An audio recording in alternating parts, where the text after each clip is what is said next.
విష్ణు మంచు dream project కన్నప్పకి మంచి response వస్తున్న సంగతి తెలిసిందే. జూన్ 27న విడుదలైన ఈ చిత్రానికి ఆడియన్స్ నుంచి మంచి ఆదరణ దక్కింది.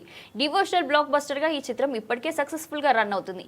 ఈ క్రమంలో మంగళవారం నాడు విజయవాడలో ప్రఖ్యాత గజల్ నాయకుడు సేవ్ టెంపుల్స్ భారత్ సంస్థ అధ్యక్షులు గజల్ శ్రీనివాస్ కన్నప్ప చిత్రాన్ని ప్రత్యేకంగా ప్రదర్శించారు.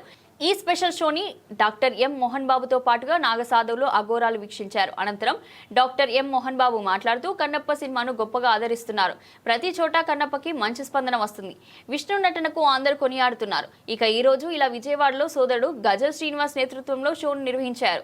నాగసాధువులు, సాధువులు, యోగినులు, అఘోరాలతో కలిసి మరోసారి సినిమాను వీక్షించడం ఆనందంగా ఉంది అని అన్నారు. సేవ్ టెంపుల్స్ భారత్ సంస్థ ఆధ్వర్యంలో మేము పురాతన దేవాలయాల్ని, మన సనాతన ధర్మాన్ని, యోగులని, మహాభక్తులు ఎవరైతే ఉన్నారో వారు జన్మించినటువంటి స్థలాల్ని, అలాగే గోశాలల్ని, వేద పాఠశాలల్ని, ఇటువంటి ఋషి ఆశ్రమాలని సేవ్ టెంపుల్స్ భారత్ ఎంతో గొప్పగా వాటిని సంరక్షిస్తూ వస్తుంది. ఎన్నో దేవాలయాలు దక్షిణ భారతదేశంలో, ఉత్తర భారతదేశంలో జీర్ణోద్ధరణ చేయడం జరిగింది.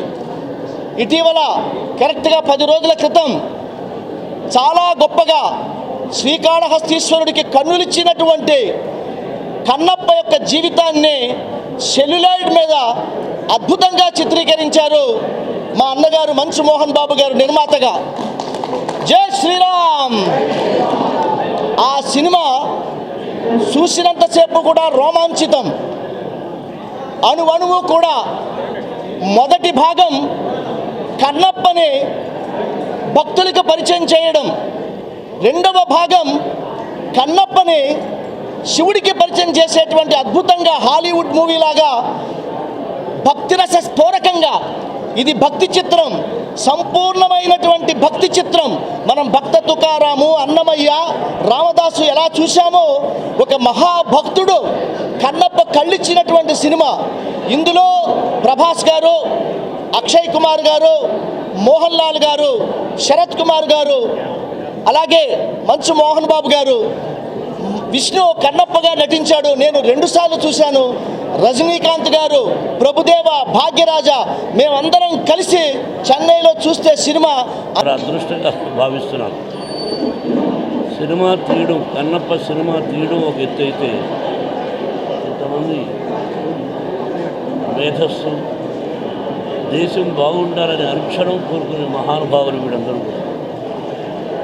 మన దేశ భవిష్యత్తు, మన భారతమాత బిడ్డడం, మన దేశ సంస్కృతి ఈ జనరేషన్ కూడా చెప్పాలి అని వాళ్ళు అహర్నిశలు తాపత్రయపడుతూ ఉన్నటువంటి మహానుభావులు. ప్రజలు బాగుండాలని దీనికి కంకణం కట్టుకున్నది మన భారతదేశ ప్రధాని మోడీ గారు. ఇది మన అదృష్టంగా భావించాలి. నేను కన్నప్ప సినిమా తీశాను, 10 రోజులైంది. ఎలా ఉందని చూసిన వాళ్ళందరికీ తెలుసు. అత్యద్భుతమైన చిత్రం ఇది. శ్రీ కాళహస్తీశ్వర మహత్యం, దూర్జటి మహాకవి రాసినటువంటి చిత్రం. ఈ చిత్రాన్ని వాళ్ళతో నేను చూసి వాళ్ళ అమూల్యమైన సలహాలు సినిమా అయిన తర్వాత మీకు తెలియజేస్తారు. నేను కొత్తగా చెప్పేది ఏమీ లేదు. ఇది ప్రతి ఒక్కరూ చూడదగినటువంటి, కుటుంబ సమేతంగా చూడదగినటువంటి చిత్రం. మన పిల్లలకు కూడా వేదం అంటే ఏంటి, ఉపనిషత్తులు ఏంటి అని 3000 సంవత్సరాలకు ముందు దూర్జటి మహాకవి రాసినటువంటి చిత్రం ఇది. 3000 సంవత్సరాలకు ముందు మన విజయవాడ ఎలా ఉందో మీరు ఆలోచించుకోండి. కాబట్టి మనకు తెలియదు. కాబట్టి ఆ కవులు రాసినటువంటి గ్రంథాన్ని, పుస్తకాన్ని ఆధారంగా తీసుకొని ఏదో చిన్న చిన్న మార్పులతో తీయడం జరిగింది. ఇది నేను మళ్ళీ చెప్తున్నా. ఈ విజయవాడ నాకు ఎంత అదృష్టమో మీకు తెలియదు. భక్తవత్సలం అనే పేరును ఇక్కడే విజయవాడలో నా పేరు మోహన్ బాబుగా మార్చారు మా గురువుగారు దాసున్నారు. ఇది పుణ్యక్షేత్రం, కనకదుర్గమ్మ. అలాగే ఈ సినిమాలో అర్జునుడు తపస్సు చేసినటువంటి స్థలం ఇద్దరికి ఇక్కడే ఉంది. మీరు అదృష్టవంతులు. కాబట్టి మీ ఆశీస్సులు నాకు కావాలి. సినిమా చూసిన తర్వాత